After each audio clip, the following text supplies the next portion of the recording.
નમસ્તે મિત્રો, story of જયુગામાં આપનું સ્વાગત છે। આજે આપણે એક દીકરો અને તેની સાવકી મા વિશેની વાર્તા સાંભળીશું। તું મારી સગી મા નથી ને, એટલે જ તે મારી જિંદગી ધૂળ કરી દીધી છે। આખું ગામ તને ડાકણ કહે છે, એ સાચું જ છે।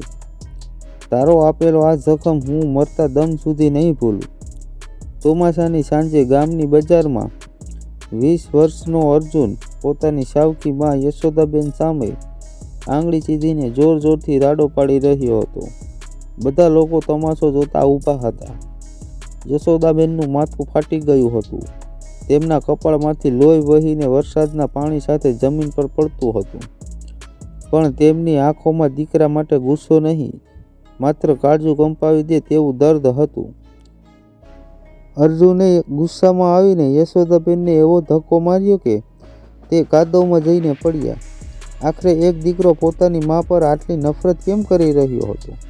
યશોદાબેને અર્જુનને એવું તે ક્યું દર્દ આપ્યું હતું જે જિંદગીભર ભૂલાય તેમ નહોતું?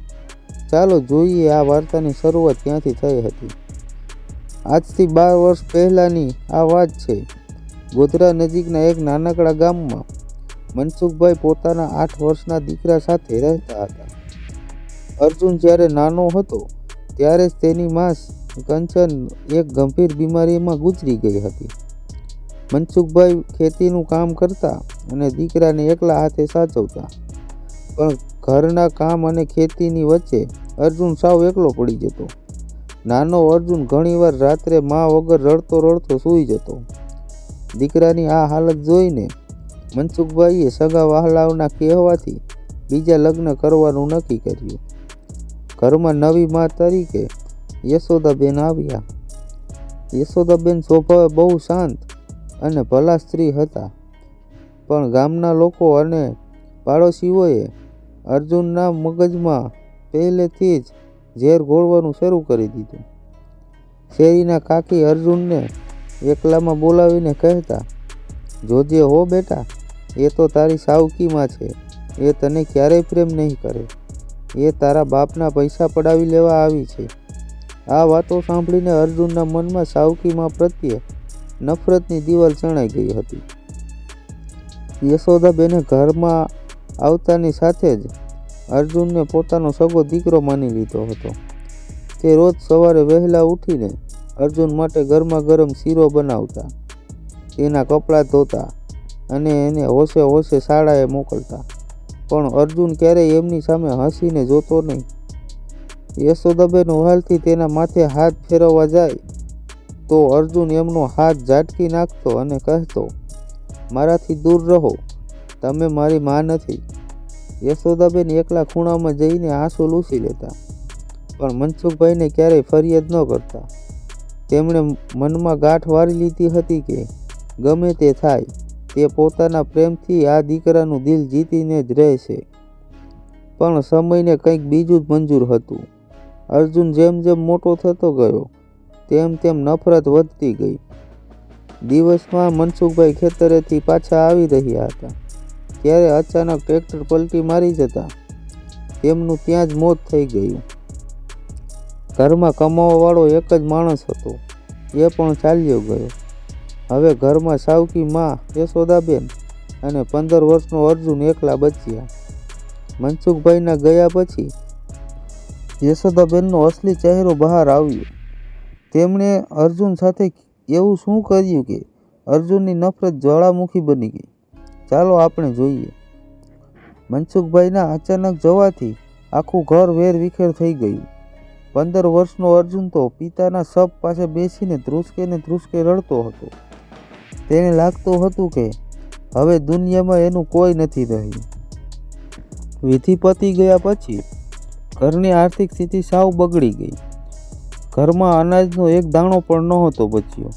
એક સાંજે યશોદાબેન અર્જુન પાસે આવ્યા અને બહુ કડક અવાજે બોલ્યા, અર્જુન, તારા બાપોજી તો જતા રહ્યા, હવે રડવાથી પેટ નહીં ભરાય। ગામના હરિભાઈ શેઠની કરિયાણાની દુકાને માણસની જરૂર છે। મેં ત્યાં તારી વાત કરી દીધી છે। કાલથી તારે ભણવાનું છોડીને દુકાને કામે જવાનું છે। અર્જુન આ સાંભળીને આઘાત પામી ગયો. એની આંખોમાંથી આંસુ વહેવા લાગ્યા. માં, પણ મારે તો હજી આગળ ભણવું છે, મોટી કોલેજમાં જવું છે. તું મારું ભણતર કેમ છોડાવે છે? યશોદાબેને જરાય દયા વગર મોં ફેરવી લીધું અને કીધું, ભણીને કોઈ મોટો સાહેબ નહીં થઈ જવાનો. ઘરમાં ખાવાના ફાંફા છે. આ ચોપડાનો બોજ મારાથી નહીં વેઠાય. મેં કીધું એ કર, નહીંતર આ ઘરમાં તારા માટે કોઈ જગ્યા નથી. અર્જુનને થયું કે પાડોશીઓએ જે કહેતા હતા એ સાચું હતું. બાપના મરતા જ સાવકી માં એ પોતાનો અસલી રંગ બતાવી દીધો હતો. તે રાત્રે અર્જુન ભૂખ્યા પેટે રડતો રહ્યો. બીજે દિવસથી અર્જુન ભણવાનું છોડી દીધું અને ભારે હૈયે શેઠની દુકાને બોરીઓ ઉપાડવાનું કામ શરૂ કર્યું.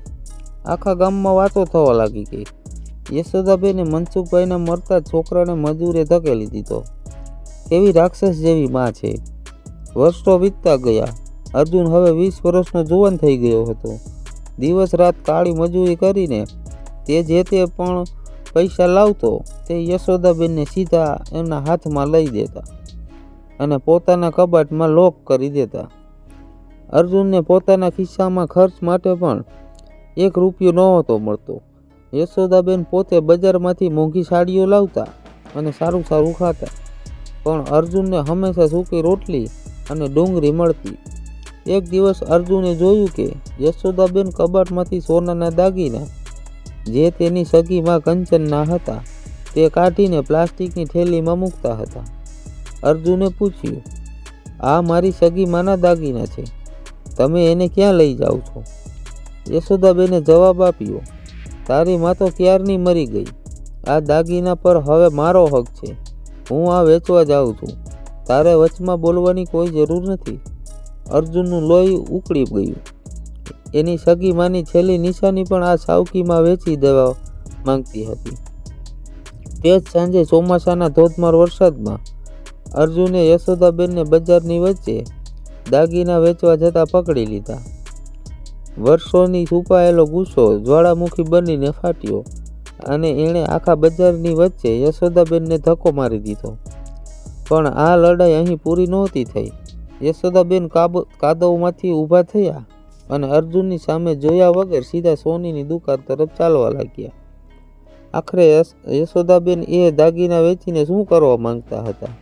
શું તેઓ ખરેખર સ્વાર્થી હતા કે પછી આ બધાની પાછળ કોઈ એવું મોટું સત્ય છુપાયેલું હતું જે અર્જુન જોઈ શકતો નહોતો?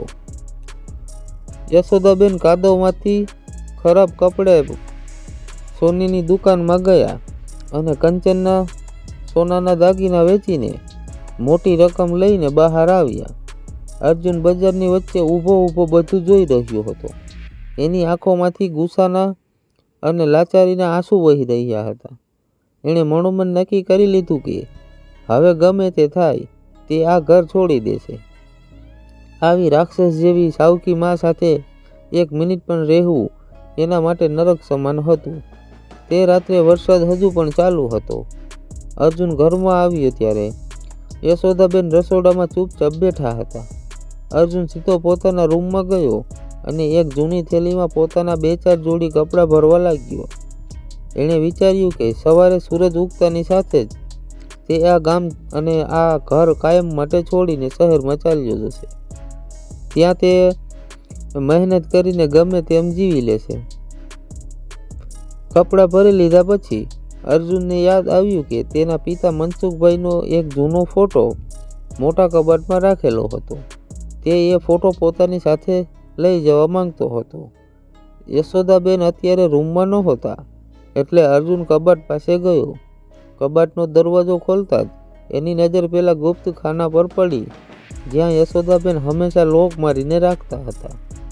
આજે ઉતાવળમાં યશોદાબેન ચાવી કબાટના તાળામાં જ ભૂલી ગયા હતા.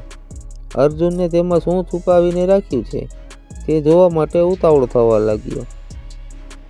એને લાગ્યું કે અંદર એના લોહી પરસેવાની કમાણીના યશોદાબેને છુપાવેલા પૈસા હશે, પણ અંદર જે વસ્તુઓ પડી હતી તે જોઈને અર્જુન સંપ થઈ ગયો. અંદર કોઈ ઘરેણાં કે રૂપિયા નહોતા, પણ 5-6 મોટા સરકારી કાગળો અને એક ડાયરી હતી. અર્જુને ધ્રુજતા હાથે એ કાગળો બહાર કાઢ્યા. તે સિવિલ હોસ્પિટલ અને વકીલના કાગળો હતા. સૌથી ઉપરના કાગળ પર મનસુખભાઈના અકસ્માત સમયનો રિપોર્ટ હતો, જેમાં લખ્યું હતું કે મનસુખભાઈએ ગામના જમીનદાર પાસેથી મોટું દેવું લીધું હતું અને જો એ દેવું સમયસર ન ચૂકવાય તો તેમનું ઘર અને ખેતર બંને જપ્ત થઈ જાય તેમ હતું. બીજો કાગળ બેંકના હતા. એ જોઈને અર્જુનની આંખો પહોળી થઈ ગઈ. દર મહિને અર્જુન જે પૈસા કમાઈને યશોદાબેનને આપતો હતો તેમાંથી એક પણ રૂપિયો યશોદાબેને પોતાના પર નહોતો વાપર્યો. તે બધા જ પૈસા અર્જુનના નામે ખોલાવેલ એક ફિક્સ ડિપોઝિટ એકાઉન્ટમાં જમા થતા હતા. પણ સૌથી ચોંકાવનારો કાગળ તો ડાયરીના પાનાની વચ્ચેથી મળ્યો. તે યશોદાબેને અર્જુન માટે લખેલો એક પત્ર હતો, જેમાં લખ્યું હતું, દીકરા અર્જુન, મને ખબર છે કે તું મને ધિક્કારે છે, પણ તારા બાપુજીના ગયા પછી જમીનદારે આપણું ઘર પચાવી પાડવાની ધમકી આપી હતી. જો હું તને ભણવા પાછળ પૈસા વાપરત તો આપણું ઘર છીનવાઈ જાત, એટલે મેં કાજુ પથ્થર કરીને તારું ભણતર છોડાવ્યું, જેથી તું કમાતો થા અને આપણે ઘર બચાવી શકીએ. આજે મેં તારી સગી બાના દાગીના વેચીને જમીનદારનું છેલ્લું દેવું ચૂકવી દીધું છે. હવે આપણું ઘર મુક્ત છે. આ વાંચતા જ અર્જુનના હાથમાંથી કાગળ નીચે પડી ગયો.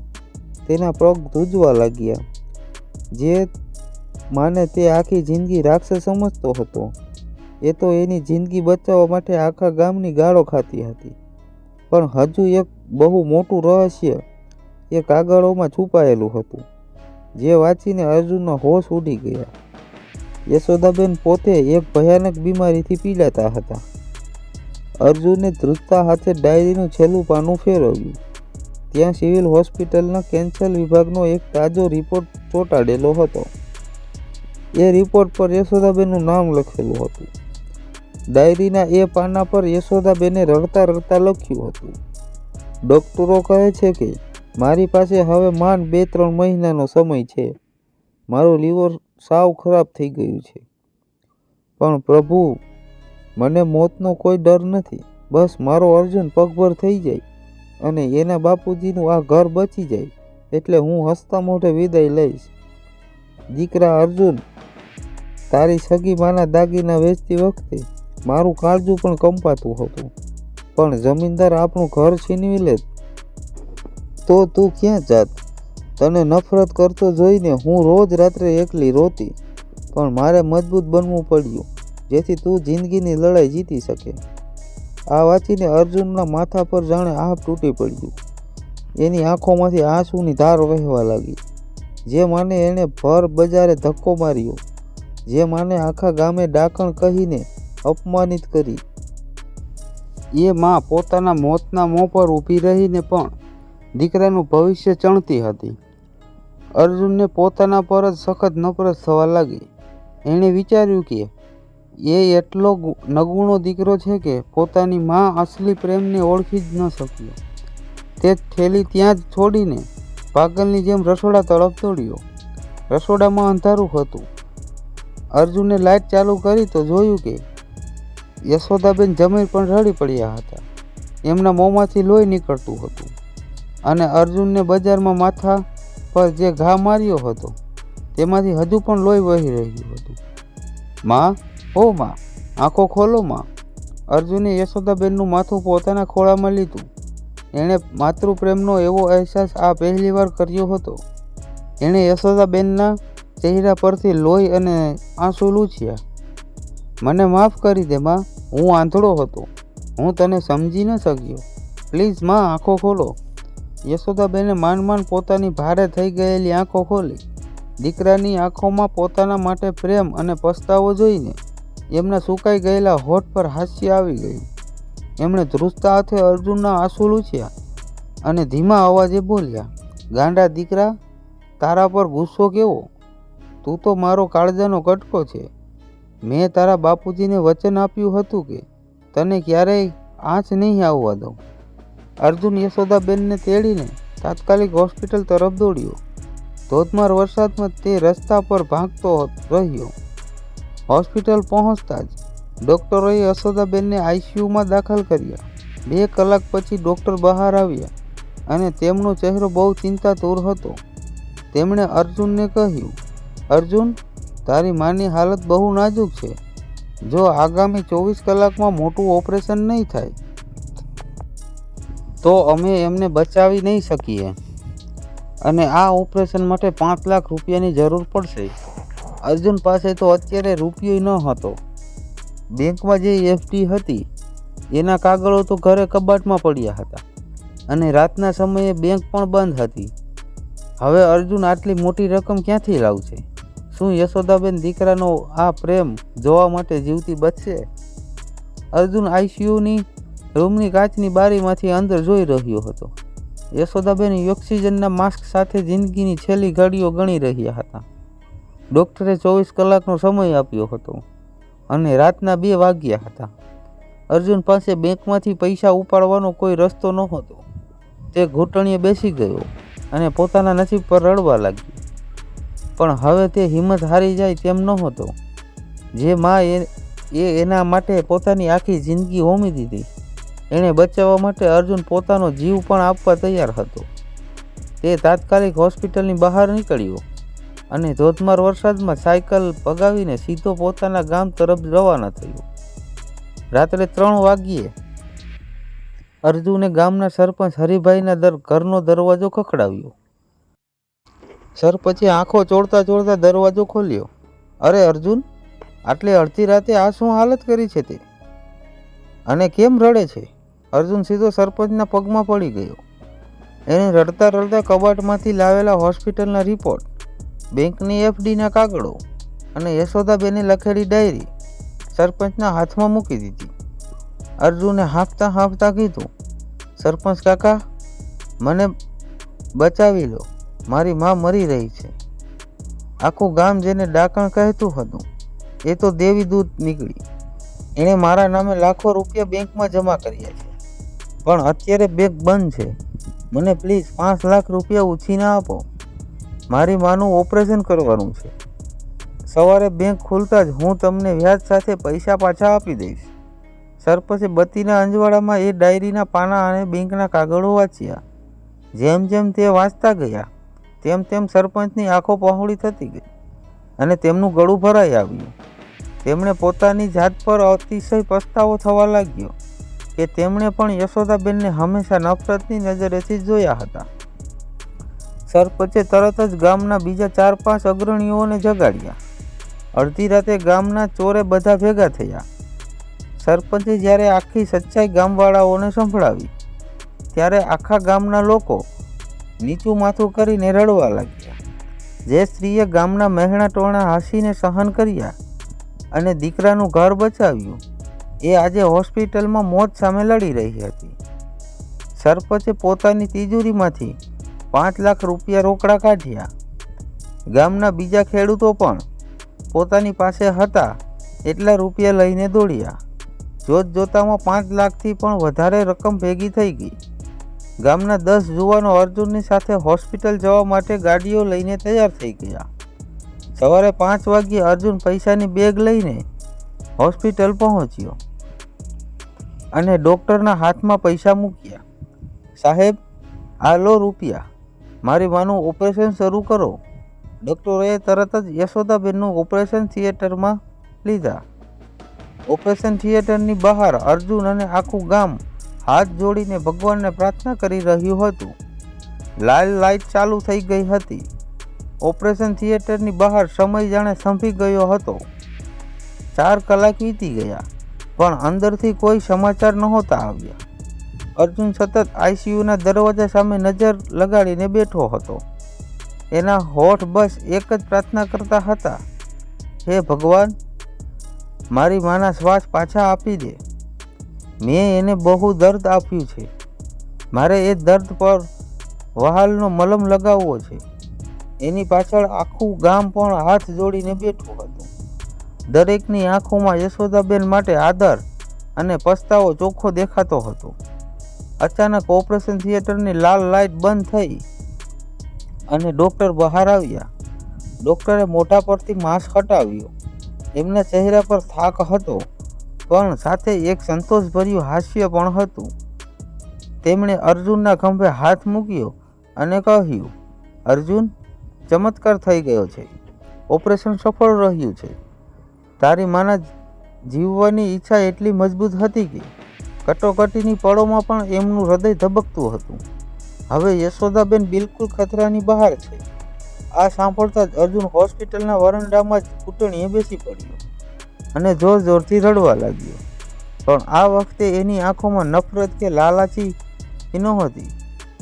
ગામના લોકોએ અર્જુનને ઊભો કરીને ગળે લગાવી લીધો. આખું વાતાવરણ ભાવુક થઈ ગયું હતું. 2 દિવસ પછી જ્યારે યશોદાબેનને જનરલ વોર્ડમાં શિફ્ટ કરવામાં આવ્યા ત્યારે અર્જુન દોડીને એમની પથારી પાસે ગયો. યશોદાબેને ધીમેકથી આંખો ખોલી. એમના ચહેરા પર હજુ કમજોરી હતી, પણ દીકરાને સુરક્ષિત જોઈને એ બધું ભૂલી ગયા. અર્જુને માનો હાથ પોતાના હાથમાં લીધો અને એ હાથ પર પોતાના આંસુ વહાવતા બોલ્યો, માં, મને માફ કરી દે. મેં તને આખી જિંદગી બહુ દર્દ આપ્યું. તું મને વહાલ કરતી રહી અને હું તને ઠુકરાવતો રહ્યો, પણ હવે હું તને ક્યારેય મારાથી દૂર નહીં થવા દઉં. યશોદાબેનની આંખો પણ ભીની થઈ ગઈ. તેમણે ધ્રુજતા હાથે અર્જુનનું માથું પોતાના કાળજા સરખું ચાંપ્યું અને બોલ્યા, બેટા, તે મને આપેલું કોઈ દર્દ મને યાદ નથી. મને તો બસ એટલું જ યાદ છે કે તું મારો દીકરો છે, મારો અર્જુન છે. તે આજે જે રીતે મારો જીવ બચાવ્યો ને, એ જોઈને સ્વર્ગમાં બેઠેલા તારા બાપુજી પણ હરખાતા હશે. એ જ સમયે ગામના સરપંચ અને બધા લોકો રૂમમાં આવ્યા. સરપંચે હાથ જોડીને યશોદાબેનની માફી માંગી. બહેન, અમને માફ કરી દેજો. અમે આખા ગામે તમને ઓળખવામાં બહુ મોટી ભૂલ કરી. તમે સાવકી માં નથી, તમે તો આ જગતની સૌથી પવિત્ર અને મહાન માં છો. 1 મહિના પછી યશોદાબેન સાજા થઈને જ્યારે ગામમાં પાછા આવ્યા ત્યારે આખા ગામની બહેનોએ આરતીની થાળી લઈને તેમનું સ્વાગત કર્યું. જે રસ્તા પર અર્જુને ગુસ્સામાં આવીને માને ધક્કો માર્યો હતો, એ જ રસ્તા પર આજે આખું ગામ એમના સન્માનના ફૂલો વેરતું હતું. બેંકની એફડીના પૈસાથી અર્જુને ફરીથી કોલેજમાં ફોર્મ ભર્યું અને પોતાનું ભણતર શરૂ કર્યું. હવે તે દિવસભર કોલેજમાં ભણતો અને સાંજે ઘરે આવીને માના પગ દબાવતો. યશોદાબેન આંગણામાં બેસીને દીકરાને ભણતો જોતા અને એમનો ચહેરો ખીલી ઉઠતો. સાવકી માએ આપેલું એવું દર્દ જે શરૂઆતમાં તો કડવું લાગ્યું, પણ અંતે એ દર્દની પાછળ છુપાયેલો સાચો માતૃપ્રેમ અર્જુનની જિંદગી સુધારી ગઈ. માં ગમે તેવી હોય, પણ એના કાળજામાં દીકરા માટે ક્યારેય ઓરમાન ભાવ નથી હોતો. એ વાત આખા ગામે સ્વીકારવી પડી. ખરેખર માં તે માં, બીજા બધા ઓગળાના વા. નમસ્તે મિત્રો, આવી જ હૃદયસ્પર્શી વાર્તાઓ અને પ્રસંગો સાંભળવા માટે સ્ટોરી ઓફ જયુભામાં જોડાઈ રહો. અને હા, લાઈક, શેર અને સબસ્ક્રાઈબ કરવાનું ભૂલતા નહીં. જય માતાજી.